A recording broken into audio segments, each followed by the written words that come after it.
And the basic idea is that public health has been militarized and the military has been sort of turned into a public health front or Potemkin village, such that they are using public health language and public health laws to actually carry out a military campaign. And I would not call them DoD vaccines, I would call them DoD weapons. So I call it the kill box because the first sort of lead that I had was Todd Callender's January 30th, 2022 interview on Elizabeth Lieveleit's podcast called Truth for Health.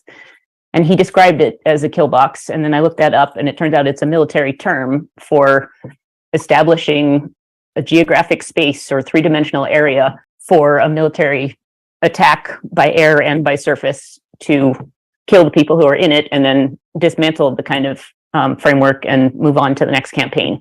And what the DoD and the World Health Organization intend to do and have gotten quite far in doing, but not completely reach their goals, is to set up the entire world as their geographic terrain, their target population as all the people in the world, the duration of their campaign as permanent, and the weapons that they're using are, number one, informational, that's the propaganda piece and the censorship piece. Number two, psychological, that's the fear and terrorism piece of telling people they need to be afraid all the time and they need to listen to the government. And then the third piece is the chemical, biological, radiological, and nuclear weapons, which are called in their campaign pharmaceuticals, vaccines, but are actually toxins and pathogens. So I started, after I heard that interview, I had already been wondering what was going on, but I started trying to track down some of the things Todd Callender talked about in his interview and figure out what the legal frameworks were and how they were set up and what the financial coercion mechanisms were. My finding, which many other people have found from various other angles, was that this project has been going on for centuries. It's basically globalist central bankers and lots of related organizations trying to get complete control of human beings through banking programs and through military programs. And they kicked it into higher gear in 1913 with the Federal Reserve Act. And then they kicked the public health aspect of it into higher gear starting in the 1930s and 40s. Before the 1960s, they mostly did it through orchestrated armed conflicts and financial depressions and wars, which are very loud and messy and destructive to infrastructure. And it makes it difficult for them to have plausible deniability and legal impunity for what they're doing. So in the mid-60s, they got much better at inducing suicide and homicide by fraudulently labeling poisons as medicines or as vaccines or as prophylactics and telling people that submitting to that poisoning process was their civic duty. And we saw that in COVID with the shorthand for do this or you're gonna kill your grandma. And the way that the pharmaceutical method is primarily useful to them is that plausible deniability is much easier and legal impunity is a lot easier. They can achieve the same goal of killing lots of people without their fingerprints being all over it. I looked into the coercion cascades, mostly financial. Not going to go into a lot of detail with that, but it starts at the top with the Bank for International Settlements, and they can use their control of other federal central banks' access to financial systems, and then all the way down through state governments, national governments, local, municipal, school districts, hospitals, everything. If you comply with what they're telling you to do, as far as masking and testing, isolating yourself, taking injections, then you will get the financial access that you need to run your business or to have a job. And if you don't comply, they can cut you off from those services. And so that is one of the main mechanisms through which the whole thing was carried out. And then on the legal side, at my website, I do trace it back farther, but I'm going to start at 1969 just for the sake of starting somewhere. The US Congress passed a law to set up the chemical and biological warfare program. And in that law, which is 50 USC chapter 32, there are very important key terms including protective, prophylactic, and defensive, which is how they justified doing it. They were using those words because the international community of ordinary, non-insane people were concerned about biological and chemical weapons, and they were working on international treaties to prohibit them. And so they needed to build in loopholes, and the loopholes they built in were, we're not going to do biological and chemical research and weapons development except for protective or prophylactic or defensive purposes. And that's a false characterization, because all biologically active products are intrinsically aggressive and toxic and lethal. And that's where we get disciplines, or that's the thing that disciplines like toxicology, pharmacokinetics, genotoxicity, drug-drug interactions are all related to that fact that everything that goes into the human body or any living body has some effects which can be toxic. So that was the way they tried to get around that. And then the Foundational Public Health Emergencies platform came out in 1983 when Congress passed the Public Health Service Act amendment, and that set up the Public Health Emergencies program under the 1944 law that had originally set up the Public Health Service, which is a branch of the military. And it also, in 1983, Congress and Reagan set up a $30 million slush fund, and that has continued. It's got a different name now than it did then, but it's still being funded as recently as the NDAA and the Consolidated Appropriations Act in December 2022. The other thing they did in the 80s was set up the 1986 National Vaccine Program and National Childhood Vaccine Injury Act.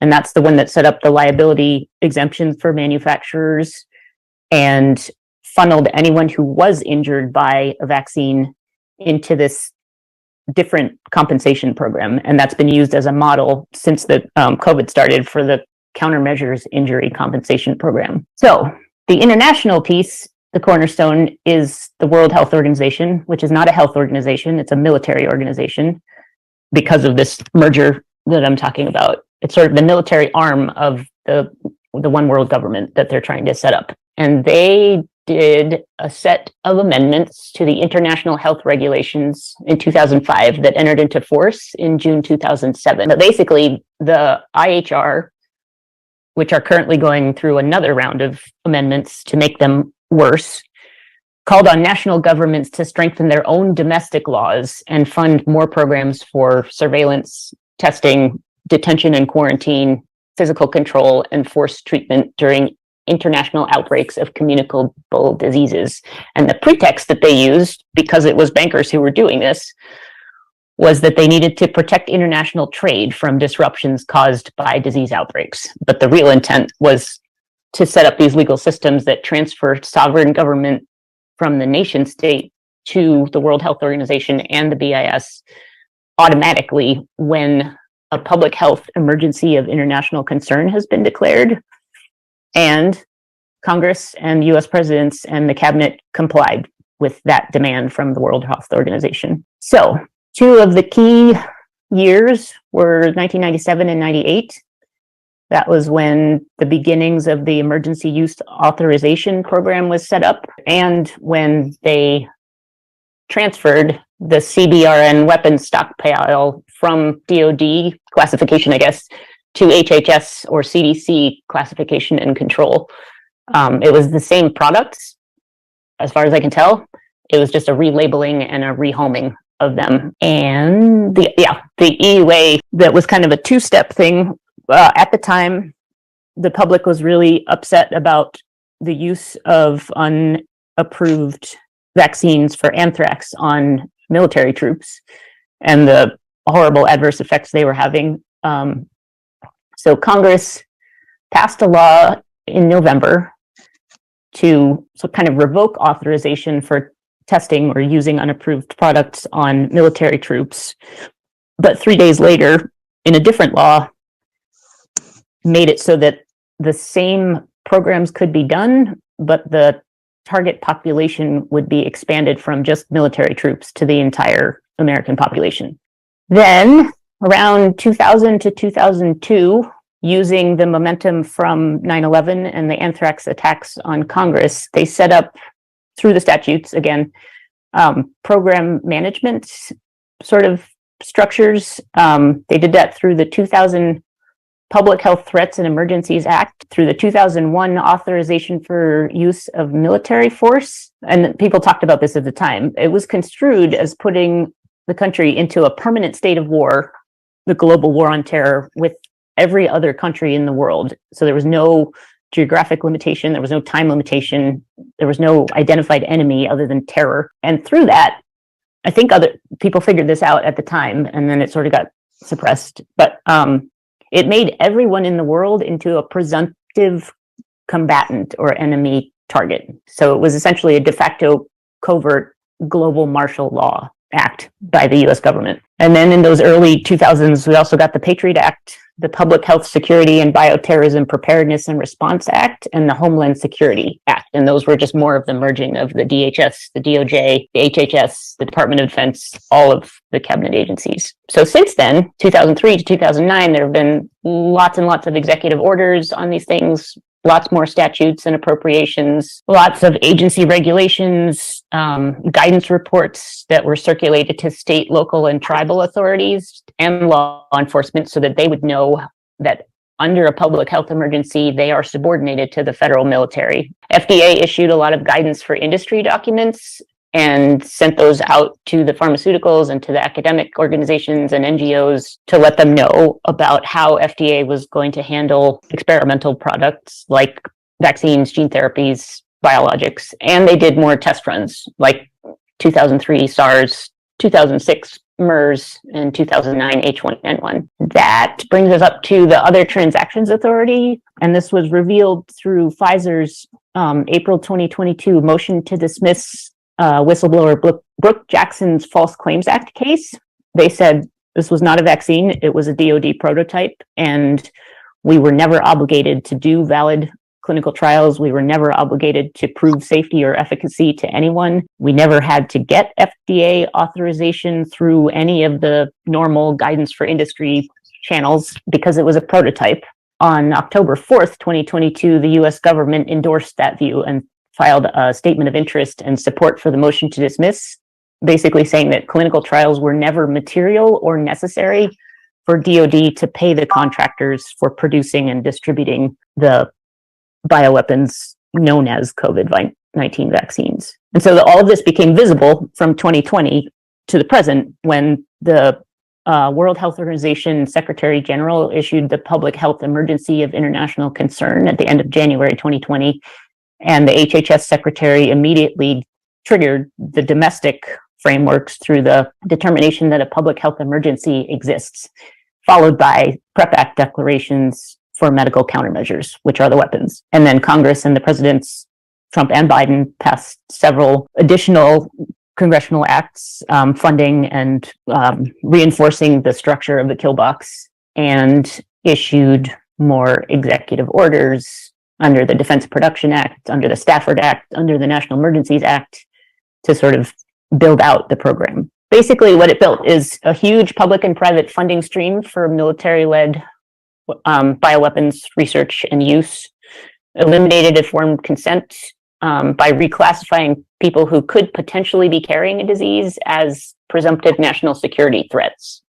So that you can do anything you want to them because you're on a war footing. And to shield the products and weapons from product liability, to shield all the people involved from criminal liability and civil liability, and to shield the government funders, developers, and regulators from criminal prosecution under the other laws which are in place but are sort of superseded by this framework for use of bioweapons, use of chemical weapons, terrorism, things like that.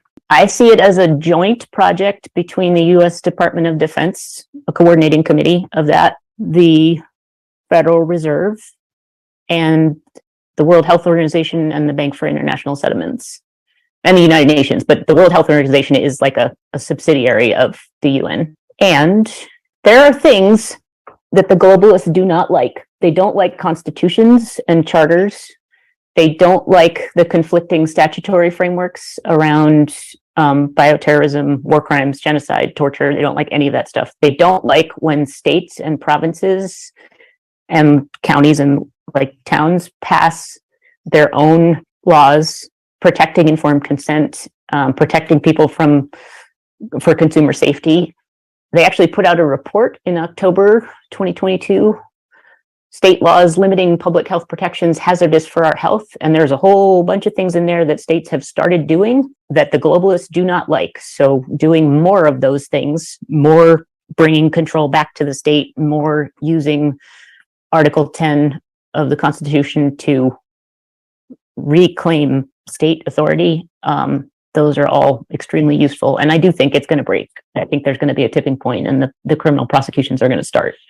And we have all the evidence, and every time they try to answer what we're talking about by saying national security, they reinforce that this is the right way to go. This is what they're doing. They're doing war crimes. Very good.